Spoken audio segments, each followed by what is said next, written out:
मैं विनोद प्रजापति की शहर न्यूज में आपका स्वागत करता हूं। हमारे साथ कांग्रेस के नेता हरमनदीप सिंह गिल का, आइए उनसे बात करते हैं और जो पेवा के विकास कार्य है जो उनसे उनकी बात करेंगे। हाँ सर, नमस्कार। नमस्कार विनोद जी।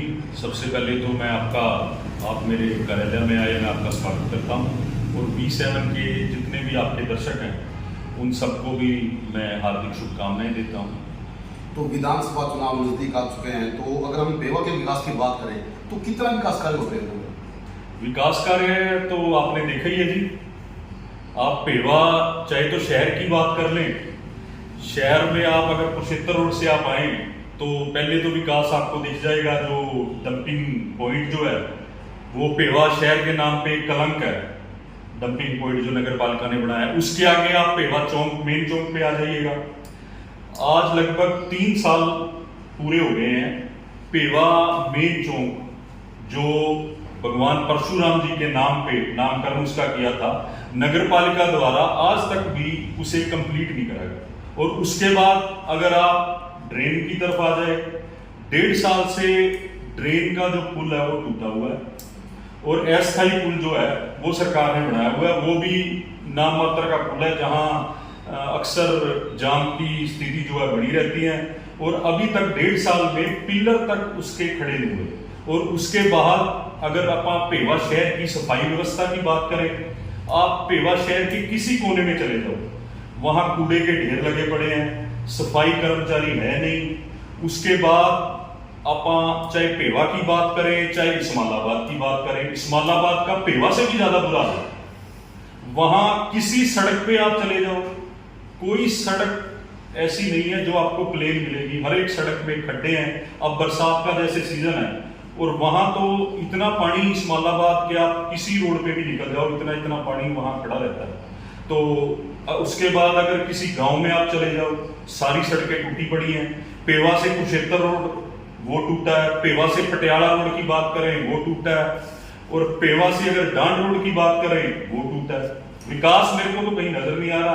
लेकिन जो सत्ताधारी नेता हैं वो दिखावा करते रहते हैं, बयानबाजी उनकी चलती रहती है। अभी पेवा में हमने बहुत विकास कराया।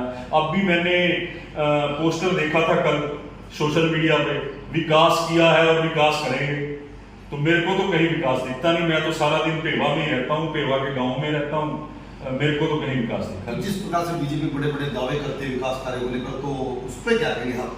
देखिए, मैं बीजेपी का जो घोषणा पत्र था 2019 में, मैं उसकी आपके सामने जो है वो बात रखूंगा। 2019 में बीजेपी ने जो चुनाव के वक्त घोषणा पत्र बनाया, उसमें सबसे पहले तो जो सबसे बड़ा जो घोषणा थी पेवा के लिए वो ये था खेल स्टेडियम। तो मैं कहता हूं कि खेल स्टेडियम बनाना तो दूर की बात है, हुड्डा सरकार में जो यहाँ छोटे खेल स्टेडियम बने थे, आज वहां आप जाके देखो उनकी कितनी बुरी स्थिति है। उनको ही इन्होंने, उनकी देखरेख जो है वो इनसे सही नहीं हो पाई। और हमारा दुर्भाग्य है कि पेवा में खेल मंत्रालय रहा, उसके बावजूद भी यहाँ कोई खेल स्टेडियम नहीं बना। उसके अलावा ये भी घोषणा करी थी कि हर एक गांव में खेल अकादमियां स्थापित की जाएगी। तो आपने अक्सर देखा है कि पेवा में हमारे जो लोग हैं, वो बच्चे जो उनके हैं, उनका विदेश में जाने का बहुत रुख इस टाइम हो रखा है। तो ये सबसे ज्यादा चिंता का विषय है। अगर यहाँ खेल अकादमियां बनती, गांव में खेल स्टेडियम बनता, तो हमारे पेवा के बच्चे उन खेल अकादमियों में अपना जो है वो खेलते, खेलों को बढ़ावा मिलता। और वो सरकारी नौकरियों की अगर बात करें, चाहे वो मेडल लाने की बात करें, तो वो यहाँ रह के अपने पेवा का, अपने देश का नाम रोशन करते और विदेशों की तरफ जो रुख कर रखा है वो ना होता। उसके अलावा इस्माइलाबाद में बस स्टैंड की बात, उस मैनिफेस्टो जो था 2019 का, वो रखी गई। उसके बाद हरिद्वार पटियाला जो 4 लेनिंग थी, आप देखोगे हरिद्वार पटियाला वाया कुरुक्षेत्र लाडवा जो रोड है वो सिंगल रोड है और इतना टूटा हुआ रोड है। ये जो रोड ऐसा रोड है जो 4 स्टेटों को आपस में जोड़ता है। 2014 में भी बीजेपी ने वादा किया था कि उस रोड को हम 4 लेन करेंगे। 2019 में भी वादा करा उस रोड को हम 4 लेन करेंगे। और आप देखो 4 लेन तो बड़ी दूर की बात है, वहां इन्होंने रोड की आज तक रिपेयर भी नहीं करी। उसके अलावा डांड रोड जो है उसको 4 लेनिंग की बात भी जो इन्होंने करी थी उसको 4 लेन करेंगे। तो मैं ये कहना चाहता हूं कि जो भी उसमें 14-15 पॉइंट थे 2019 के घोषणा पत्र में भाजपा ने एक भी वादा, उसमें महिला हॉस्पिटल बनाने का इन्होंने घोषणा करी थी, कोई हॉस्पिटल नहीं बनाया। हाँ, एक बिल्डिंग हॉस्पिटल की इन्होंने बनाई, वो भी शहर से दूर, शहर के लोग जो हैं वहां तक जा ही नहीं सकते। और उस बिल्डिंग जो है आज वो बिल्डिंग सफेद हाथी बन के रह चुकी है। पिछले साल मैंने वहां जाके प्रदर्शन भी करा और सरकार में ये सवाल उठाए, भाई ये जो आपने बिल्डिंग बनाई है, आपने करोड़ों रुपया इस बिल्डिंग पे लगा दिया और आज सफेद हाथी बनी है, आप इसको चालू क्यों नहीं करते? यहाँ डॉक्टर क्यों नहीं लाते? स्वास्थ्य सुविधाएं जो है वो नाम मात्र की पेवा में। तो आजकल शहर के लिए चर्चा चली हुई है भारी की, तकरीबन देखा जाता है अखबार के अंदर भी आया हुआ, सोशल मीडिया बहुत भारी बनाओ, तो ये क्या? देखिए, आपने देखा होगा पेवा में जब भी चुनाव नजदीक आता है, चाहे वो अब बात कर लें चाहे 2019 की बात कर लें, बहुत से ऐसे बाहरी नेता जो सत्ता की जिनमें भूख है और उनका मकसद जो है वो पेवा को लूटने का मकसद है, पेवा की सेवा करने का मकसद नहीं है, वो यहां आके अपनी राजनीतिक दुकानें पेवा में जो है वो खोल लेते हैं। पिछली दफा भी खोली और अब भी जो चुनाव नजदीक है, अब भी बहुत से बाहरी जो नेता हैं वो उन्होंने अपनी दुकानें जो है वो पेवा में खोल ली है। और मैं तो ये कहता हूं भाई ठीक है आप आओ, लेकिन ऐसा क्यों कि जिस दिन टिकट अनाउंस होती है वो जो बाहरी नेता यहाँ आके दुकानें अपनी खोल लेते हैं, उनके शटर जो है वो बंद हो जाते हैं और उसके बाद 5 साल पेवा हल्के में कोई आता नहीं, पेवा हल्के के लोगों की कोई सुध नहीं लेता।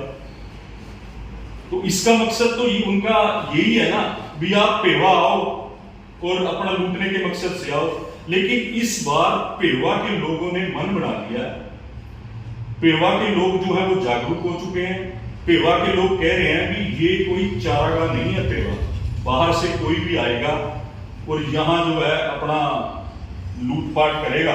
जैसे आपने देखा होगा अहमद शाह अब्दाली वो हिंदुस्तान में आता था, हमला करता था यहाँ और यहाँ का सारा कुछ जो है वो लूट के अपने साथ ले जाता था। तो बाहरी नेता भी जो हैं वो इसी मकसद से यहाँ आते हैं, भी आओ 5 साल पेवा के लोगों को मूर्ख बनाओ और यहाँ से लूट लाट के और चले जाओ। बाहरी को जो है ना, बाहरी नेता उसको अपने शहर से कोई पेवा से कोई मतलब नहीं है, वो तो सिर्फ लूटने के मकसद से यहाँ आते हैं, अपना 5 साल सत्ता सुख होगा और वापिस चलेंगे। उसके बाद वो यहाँ लोगों में दुख सुख में भी नहीं आते। और हाँ, मैं ये भी कहूंगा पीछे जो चुनाव लड़े कई बाहरी नेता पेवा से, उन्होंने चुनाव भी लड़ा और उन्होंने भी 4.5 साल पेवा के लोगों में आज तक वो दुख सुख में नहीं आए, पेवा के लोगों का कोई मुद्दा उन्होंने नहीं आज तक उठाया। और अब चुनाव नजदीक आ गया, अब फिर उन्होंने पेवा आकर पोस्टर फ्लेक्सें जो है वो लगानी शुरू कर दी है। तो जैसे कि अगर कांग्रेस पार्टी आपको मौका देती है पेवा की सेवा करने का, तो क्या क्या पेवा के फिर आपके मुद्दे क्या क्या रहेंगे? देखिए विनोद जी, अगर कांग्रेस पार्टी मेरे को यहाँ मौका देती है और पेवा की जनता अगर मेरे को चाहेगी और मुझे यहाँ पेवा की सेवा करने का मौका मिलेगा, तो ये देखिए पेवा जो शहर है वो मेरा अपना शहर है। मैं बचपन से यहाँ रहा हूँ, यहाँ पढ़ा हूँ और मेरी धर्मपत्नी है वो पार्षद भी रही पेवा से, तो मेरा अपना शहर है, मेरा लगाव है अपने शहर से। और सबसे बड़ा जो है पेवा जो है वो एक तीर्थ नगरी है जिसका पूरा विश्व में नाम है। और हमें बड़े दुख से मैं ये कहना पड़ रहा है आज, भाई कई बाहर से हमारे जो है नॉन पेवा में गति कराने के लिए या गुरुद्वारा माथा टेकने के लिए आते हैं, तो वो हमें कह के जाते हैं कि यार पेवा जो है वहाँ सफाई व्यवस्था का बहुत बुरा हाल है, यहाँ मूलभूत सुविधाएं जो हैं वो भी नहीं है।